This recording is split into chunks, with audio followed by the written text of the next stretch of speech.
The Alternative Dig Talk. Real issues, real talk.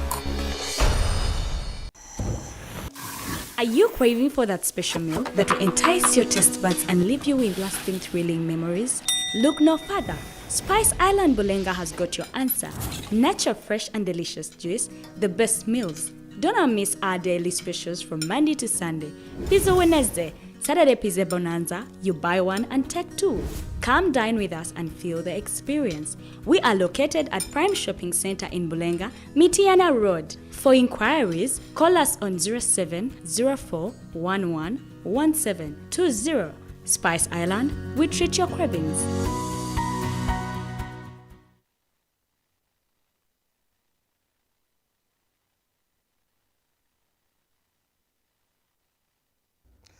Tubaniriza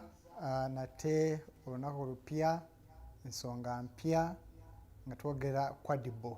Nabagamba guno omuzannyo mupya naddala eri abaana b'omulembe guno. Guno gwe muzannyo gwokka ogugatta abawala n'abalenzi ne basamba ku kaseera ke kamu. So tuli basanyufu olw'okuba nti n'olwaleero abakulu we bali okusobola okulaba nga tumulungulamu ensonga ez'enjawulo ku muzannyo guno ogwa Quadball. Naye ku mulundi guno tugatunuulira engeri gye bakulaakulanyizaamu ebitone nga bempawalinga oba nga basikiringa oba nga bawa abaana ab'obuwala naddala abo abazaala baana bannaabwe nga bakyali baana. Omwana n'azaala mwana munne kwoteeka n'abaana bennyini bazadde okulaba nga oba oli awo bafuna skills ez'enjawulo ezisobola okubayimirizaawo mu mulamu buno obw'ensi. So nga bulijjo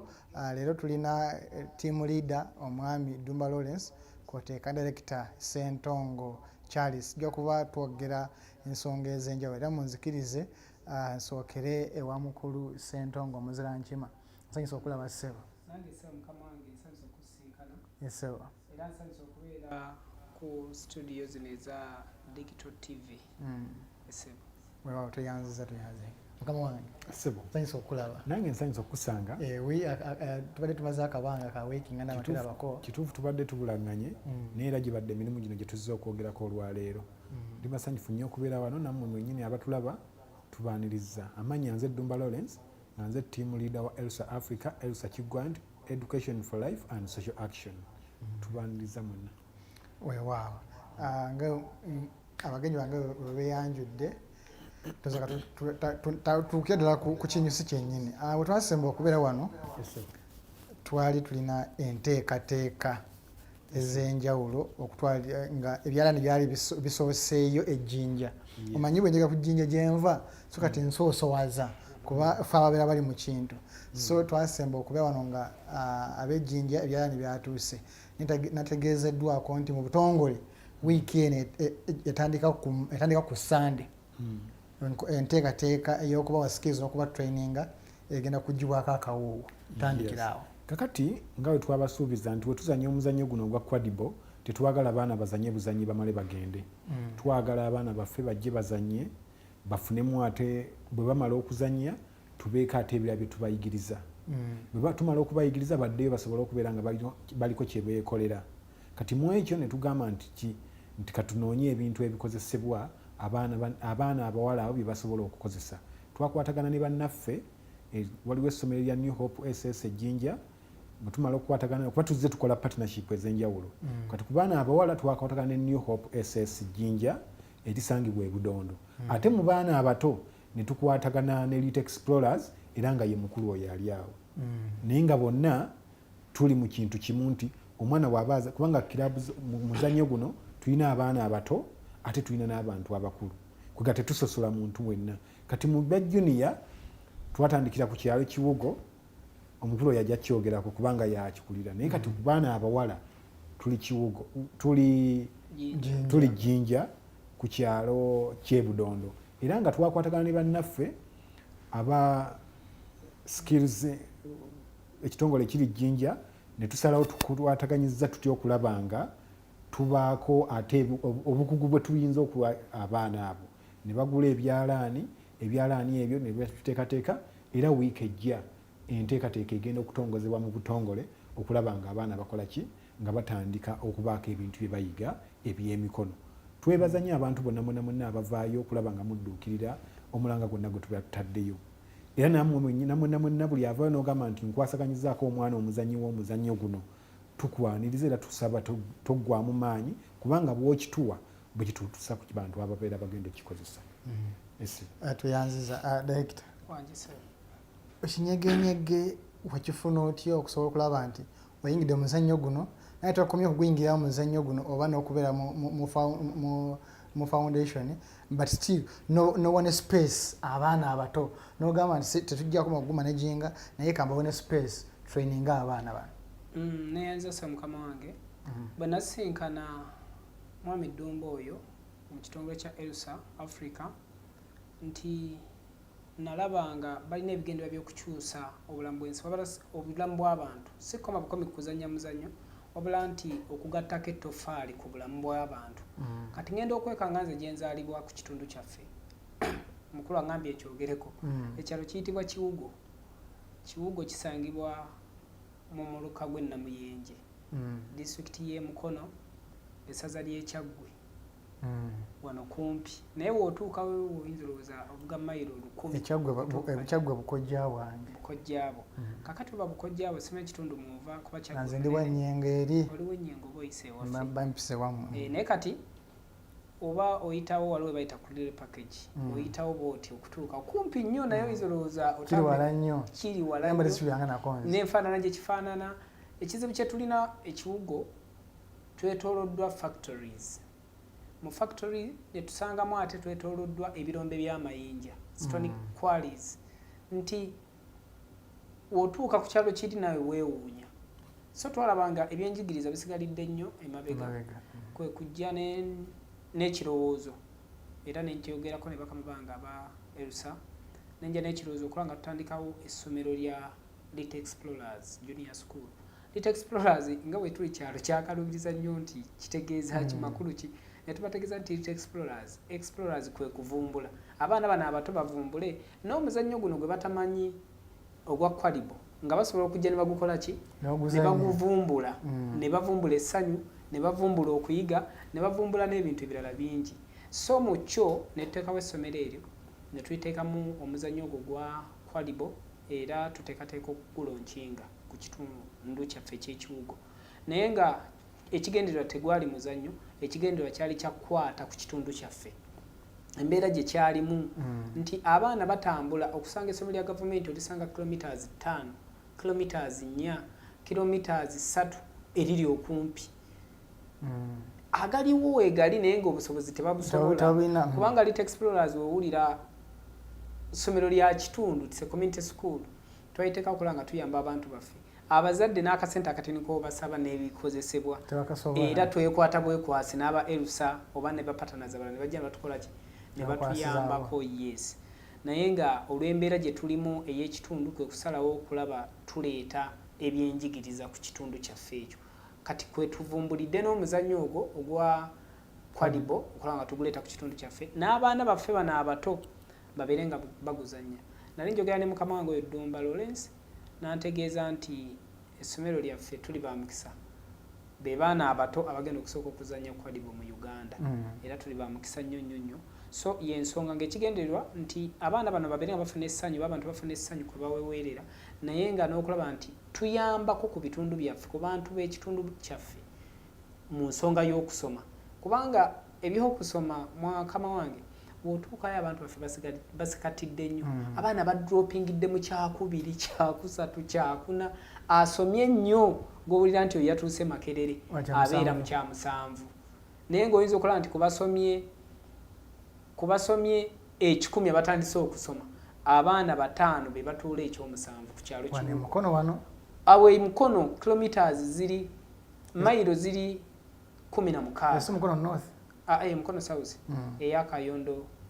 mbaka Kayondo Fred yes ye tulimu naye nga ekyenjawulo ekiriwo tuli ku njegooyego ya Mukono north ne Mukono south nti olda side eno beera mugombola y'ennama obeera side yeno obeera Nakisunga kati tuli awo wakati bwe kati mukasaako ndoza tulinganga eno tuli ku Kitogo wennyini eno tuli mu mayinja eno tuli mu company factories okukola kwaffe omulimu oguli ogw'amaanyi kuba mayinja omulimu ogwokubiri oguli ogwakuba bloka kati n'omuzadde omusaasira nti waaneekuŋŋaanyiza agende afune sente ziwerera omwana nga mutuufu ebiseera ebisinga emizannyo gino emipya oba enteekateeka zino empya abantu abasinga tebatera nnyo kuzettanira abantu abasinga baagala nnyo ekyatandika edda abantu abasinga baagala esituse tebagala yakusindika gwe abantu baaniriza batya enteekateeka zino naddala abazadde abatawulirangako omuzannyo omupya ate nga jjukira ku luno muguyigiriza abaana bato ate nga gulimu bawala n'abalenzi bwe twali tugwanjula nga tubategeeza buli omu yaseka kati gawe oli ekigambo Quadball ekitundu kyaffe gawe kirimu abantu tetwasoma nnyo twadropingirawo wakatikati awo nti oli n'okwogera ekigambo Quadball kimulema naye ng'ate kimusesa buki kati tebaguyita Quadball baguyita omuzannyo omupya kakati bajja ne bagamba mukulu director omuzannyo omupya tuguzannya ddi koffe mulinde bakama baffe bakyateekateeka era ekigambo kiri nti omuzannyo omupya baguzannya ddi yes kati n'essomero lya Lit Explorers ekigambo Lit Explorers kyagaana kati bagamba akasomero kali akapya kati yaffe tukozesa nnyo ekigambo ekipya yes naye nga abantu bagwagadde bagwagala era beesunza olunaku lwetugenda okukola ki ogutongoza ku kitundu kyaffe mu butongole kubanga olaba mu kugezesebwa babeerawo mu bungi okulaba nga n'enduulu bakuba era beesiimu tebajja kubeera basanyufu nnyo weewaawo team leader ebiseera ebisinga tufuna okusoomoozebwa naddala mu kitundu ekipya omuzannyo mupya abantu balabika nga abali green ennyo mwe musobodde mutya okusobola okulaba nga mupenetratinga n'okulaba nga empowerment yamwe oba skilling eno esobodde naddala wano ewaffe mukono south wano watandikidde mu baana abato ekisooka ffe nga aba Elsa twagala nnyo okukolagana n'abantu bonna bwe tuba twakatuuka awantu twagala nnyo okukolagana n'abakulembeze b'ekitundu ekyo era aba LC1 b'ekitundu tuli bumu ffonna nti bwe tutuuka tusooka kubalumba ne twogeramu kati tutuuka ekiwugo twasooka kulaba olw'oyo omuntu ayinza okugamba lwaki mu bitundu byonna kiwugo ate naba okumanya kiwugo nti bw'obeera ogenda ejjinja ng'oyise mu mukono awo ogenda bw'otuuka mu maaso eri nga onaatera otutuuka embalala amayinja ago g'olinga kati emabega w'ensozi ezo z'olayingira ezo ze baasaako amayinja kati emabega w'ekigundi ezo eyo ewali kiwugo kwegamba mu kutuukayo bwe tuti ekitundu tusooka n'olaba abakulembeze ne mwogeramu nabo bakulaga obuzibu bwe bakola ki bwe bayitamu kati ne tusaba ne tugamba kati tukoze tutya nti nedda kye tulina okukola ekisooka ng'omuzannyo gwaffe guli n'ekitongole ebigendererwa byaffe oleetedde otya abantu ekipya ate nga kikyusa obulamu bwabwe yensonga lwaki era bw'onootuuka ne ku Lit Explorers mu masomero agali awo ate kati lyanjawulo ti omwana ajja ku ssomero oba talina ki ajja kujja alye ajja kujja anywe ku buugi ajja kujja ataazannyemu kubanga okuzannya kya byabulamu kati bw'amala okuzannyamu akazannyo ako taddayo ng'ali kyekimu kwegamba akazannyo kali liba nalyo ddagala alidde anywedde n'omuzadde amanya nti omwana wange aki kubanga abazadde beeri baalyagadde okulima nejjukira nti ate awo wennyini mu kitundu kyabwe wewayita oluguudo webagenda oyita oluguudo lwa jjinja eyo kati ate waliwo ekitundu ekyokwasa amayinja kati osiŋŋana nga ebyokulima era yayiseeyo wiikendi ndowooza walabye ekiriyo baayasiza ebintu bye byonna byonna ne bikola ki ne byonooneka naye tetugenda kugendayo kati we twatuukayo ne tukwatagana n'abakulembeze ne batubuulira ki kye tuyinza okukola ne tumanya nti tujja kuyita mu byenjigiriza ate tuyite ne ku by'okutumbula mu nfuna y'abantu mu ebyo ne tugaa nti ate tetujja kusomesa baana bokka muzannyo gwokka wabula n'abazadde tujja bakwatako era ne tugamba nti abazadde bano tutandikire ku kintu olw'okuba nti tebasobola kulimira abafunda yenteekateeka eri gye twayogerako omwezi wiiki ewedde ey'okubayigiriza okulima nga bakozesa smart agriculture nga basobola okubaako ebintu ebitonotono bye bakola naye nga babikolera awantu abafunda mukola gurupu yammwe bantu 5 bantu 10 temubeera bangi nnyo ne mumanya nti ffe tugenda kukola kino abaluka baluke abalimu obutiko balime gwaffe gubeera gumu tunoonyeza tutya akatale abantu bano bakusobola okukola ki era tulina mikwano gyaffe bwe tugenda tukwatagana nabo okulaba nga batuyamba kuba ffe tetulina ssente naye ffe tuliwo nga lujegere okulaga nti bw'okola ekintu kino osobola okubaako kyokola ki kyofuna era kyovula nti wetuba tugenda mu bitundu ebyo tetufunye buzibu bwonna era we tutuuka eyo ensonga lwaki nti Elite Explorers twakwatagana nabo kubanga n'abalikulira bantu ba ku kitundu n'abasomesa baamu bantu ba ku kitundu bamanyi buli kizibu kyonna ekirimu kati ffe twajjawo tubagatteko abantu abaki abalala. Biseera ebisinga naddala mu bitundu nga eby'omu byalo gino emizannyo egiringa egy'abayivu abantu tebatera nnyo gyettanira. Kirungo ki kyemutaddemu okusobola okulaba nti kati ebuuyo n'abazadde batose n'okuba nti abaana lwe basambye kumpi ekyalo kiggwayo nekyekuŋŋaanya? Buli wooleeta ekintu ekipya mu kitundu toleeta buleesi bantu bazannye. Kati ffe ekyenjawulo kimu nti omuntu ajja n'ajja ng'azze kufuna mu kintu ekyo n'omuzadde n'awulira ng'ayagala asikirizibwa azannye naye lwakuba nti tulina ekizibu era nabo bajja tutuuka ekiseera bazannye n'alaba ate agenda kuzannya n'akaana kuba kati ttiimu omukulu agali mu Uganda ye ttiimu esooka naye ate mu nsi yonna ye ttiimu ey'okubiri kuba ttiimu y'abaana esooka eri Switzerland ye ttiimu yokka era gye tubadde tulina okuzannya naye mu gw'omukaaga mu gw'omunaana naye lwakuba tuyinza ng'obudde olumu bwe butambudde tuyinza olemererwa naye nga tubadde tulina okuzannya nayo mu competition yaffe friendly yaffe y'abaana b'ekiwugo n'abaana b'e Switzerland kuba baatuyita naye kugamba omuzadde naye awulira ng'asikirizibwa alaba omuzannyo bazannya n'omutima magulu emipiira alaba emipiira ena goolo si ze eza bulijjo kati yeebuuza bino byebiki n'asooka ayimirire folo ne tugamba nti kati agenda okulaba omuzannyo guwedde ate muzze ku byenkulaakulana kati mazima matuufu omuzadde oyo agenza okujja addayo tali kyekimu era ekyo kyekitufudde ab'enjawulo ku mizannyo emirala nti tetukoma ku ebyo byokka era ne groups zino zosanze olaba zino ez'abakulu nabo bwe batuuka nti oli akola ki bwe bajja okuzannya ate bamala okuzannya ne batuula tibannika tukoze tutya tusevingeyo ku kasente kugamba temuzannya buzannyi nga bano kilabu enda kyova twagamba tetujja kukola ttiimu twagala tukole kilabu nga twatunulira nnyo sustainability plan twagala nnyo okulaba nti abaana baffe bano oli agamba abeere ne agambe nti nze entandiko yange nagijja kukazannyo ka Quadball agenda agambe ogamba ffe tubeere kuba twagala nnyo omuntu obeere ng'ekkovu ne bw'oba lyayiseewo tobaddeewo omanya nti wano lyayiseewo tetwagala tubeere bubeezaawo nti tuzze leero nga ssasi no ffe twagala nnyo okuleka omukululo wa we tubadde yensonga lwaki nti we tujja awantu nga we tuli ku kiwugo twagala tuleke nga tebali kyekimu era ekyo kyekintu kyekimu kyetuli mu kukola ejjinja. Kati omukyala oba omwami eyayagadde okujja okufuna skills ezo waliwo akasente omutemu ogwo alina osasula? Ekyokubiri mutraining abakukyala okwo mwekka oba nange ali e Kampala wemanya nti kati buli wakuna mu training nange nsobola okwepakira n'engenda? Ekituufu gwe kyonna ekikwangula kuba ng'olumu oyinza okulaba nti okuteekamu ate transport akuleeta agenda kuba mungi. Ffe tukusaba nti gwe kola gurupu yo ku kyalo kwoli bwe mumala okukola gurupu yammwe muffe mutuyite bw'onojja wano ku digital n'osaba ennamba yaffe bajja gikuwa oba nabo gwe bawandiikire ogisabe bajja gikuwa bulungi nnyo then ojje tujja kuba tujja n'abakugu baffe bakutraining kubanga ate sente z'onooteekamu ate zisobola okugulira matiriyo abantu baffe bano abajja kati lwaki b'ekiwugo eyo lwaki twayagala nnyo batraining ebintu nti kati osingana nga omukyala ogenda okukuba amayinja ate agende n'omwana agenda akuba amayinja olaba nga tebikola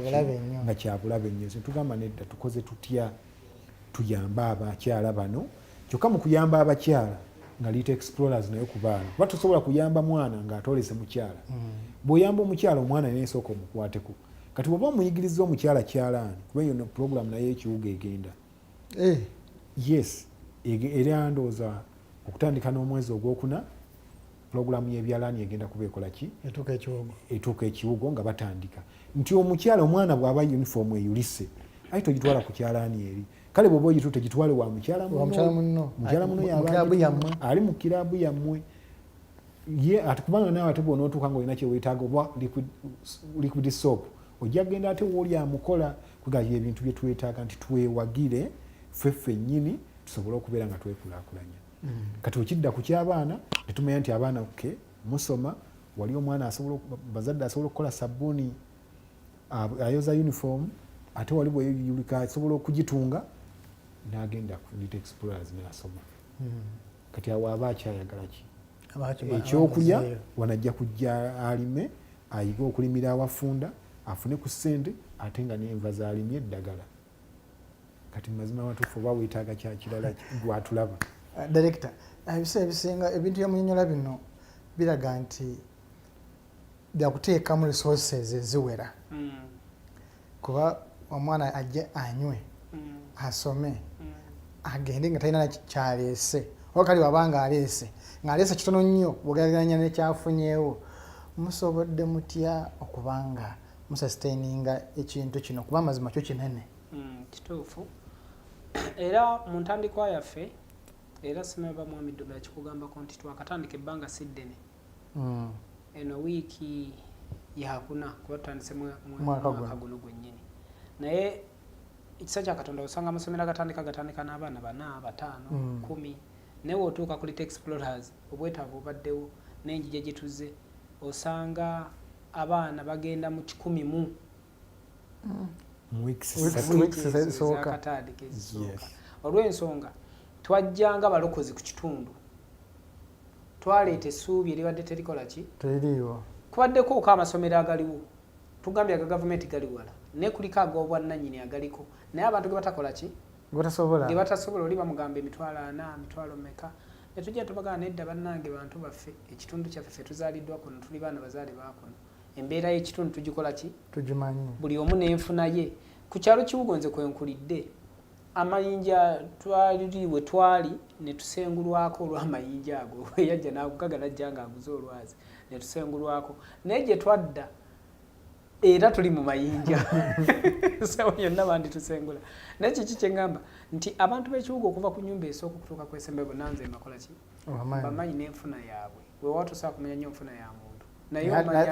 oteebereza nti ono ne uniform tasobola gikola ki kugisasula tasobola kugigula era ekizibu kye tukyasinze okufuna byebyo nti twatandika mutuufu twasuubira namba ntini tetwewaana ntulina enamba nnene twasuubira abaana nga 15 oba 2 nga mu nsawo yaffe tulinamu akasente kaffe akabaana 20 nga budget eyo tugikola ki nga ne services zetwateekawo nga zaaba abaana abo betwabala 15 ku 2 kituufu enamba yatusukkako naye mukama mulungi tufunye abazira kisa buli lunaku tufuna abatukwasizaako oli najja nagaba n'endeeseeyo akawunga banendeeseeyo kasukaali bannange nze endeeseeyo kino olw'ekisa kya Katonda kati bo bennyini baategeera omulamwa gwe tukola ki gwe tuliko n'abazira kisa balaba nga twetaaga okukwasizaako nabo kwe basinzira ne bagamba nti bannange akawunga kaakano bannange kino kiikino bannange kino kiikino kubanga mulimu abaana abakulidde ku kibugo nga nabo embeera bagikola ki bagimanyi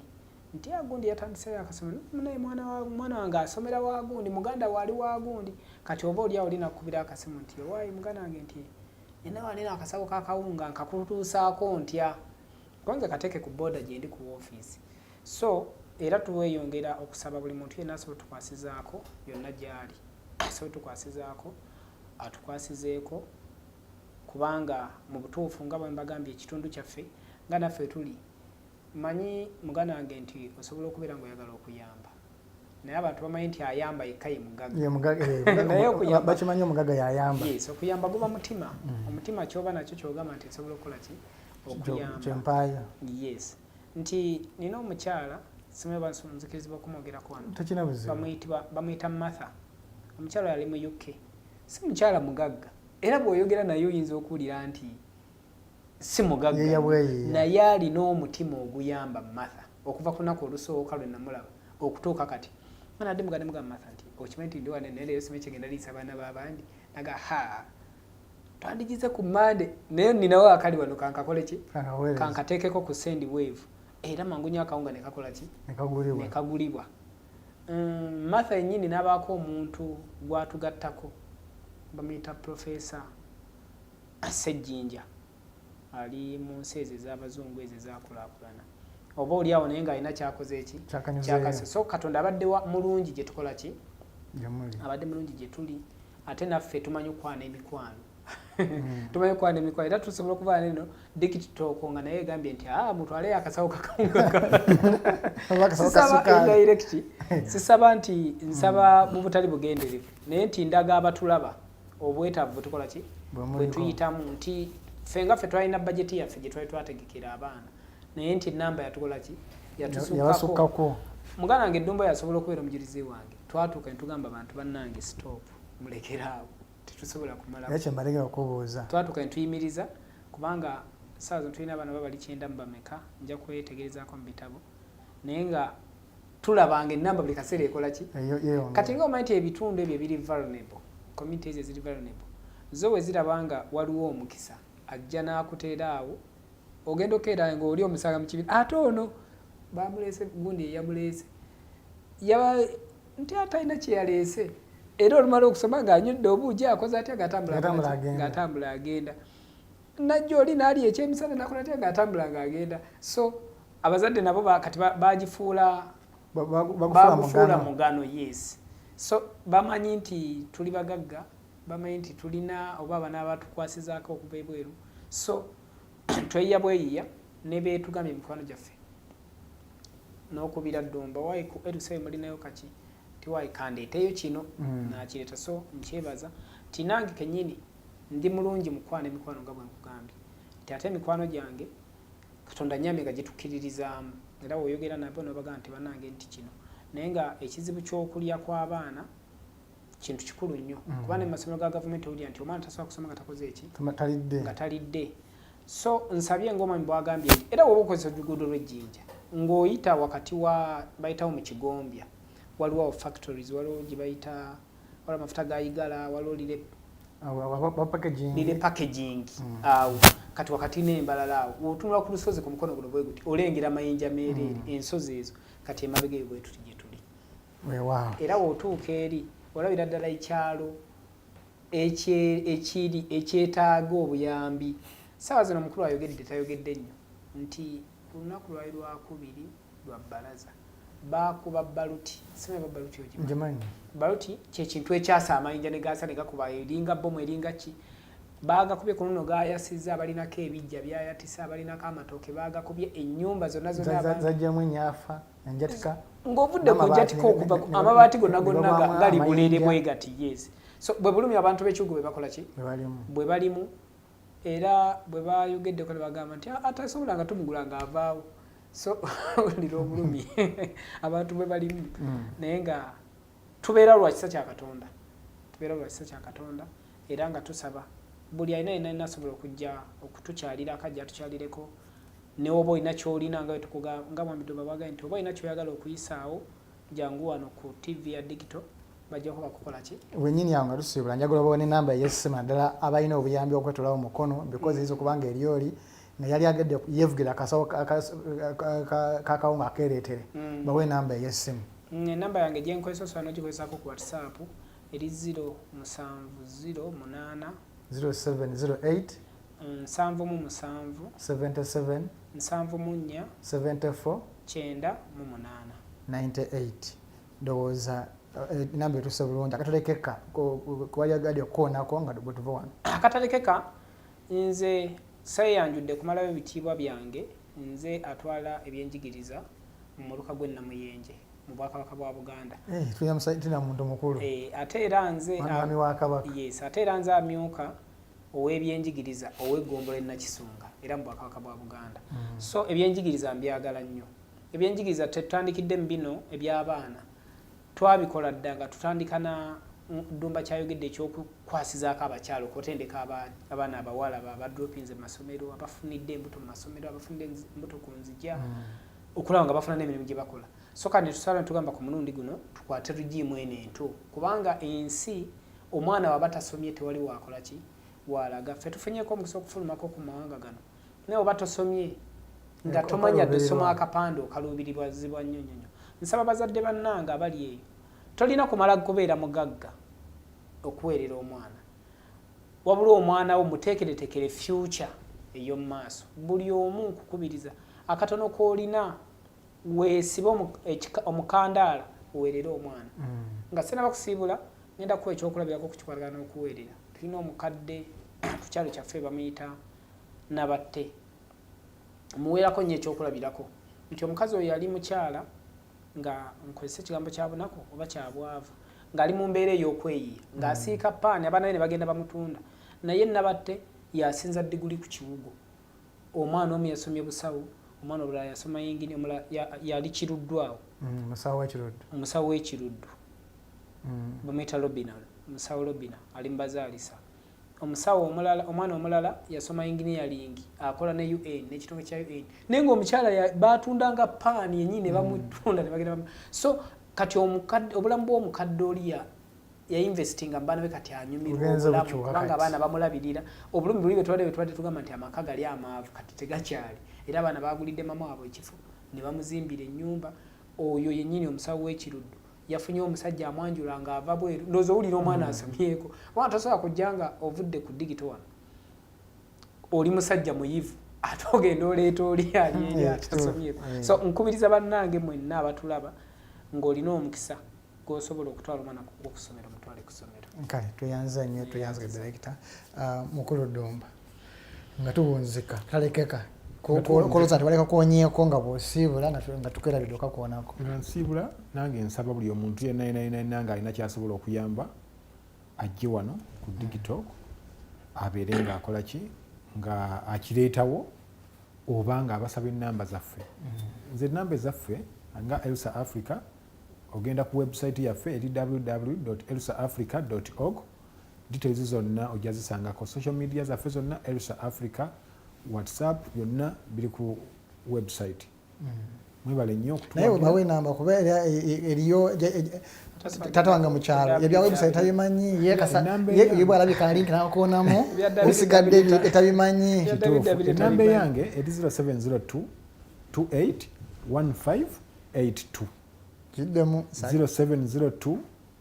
28 1582 asobola alina essimu eyaseereza www.elsaafrica.org ojja kuba social media zaffe zonna ozifuna YouTube, Facebook, LinkedIn, Instagram zonna kwetuli mwebale nnyo okutuwagira mwebale nnyo okutulaba kale tweyanza nnyo tweyanze tujja kusukawo wano mbadde bali balungi okuba kitandikidde yonna okutuusa wano tuwunzikidde ensonga za muzannyo guno ogwa Quadball nze mukose Anode Anton nga mukulu Bebali yali ku kamera kwoteeka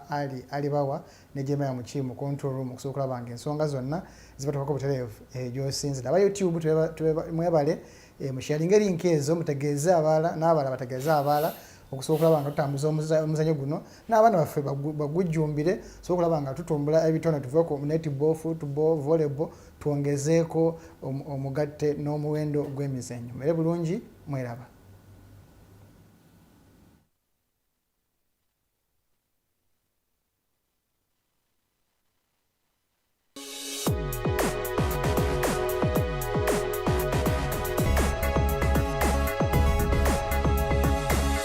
The Alternative Dig Talk. Real issues, real talk.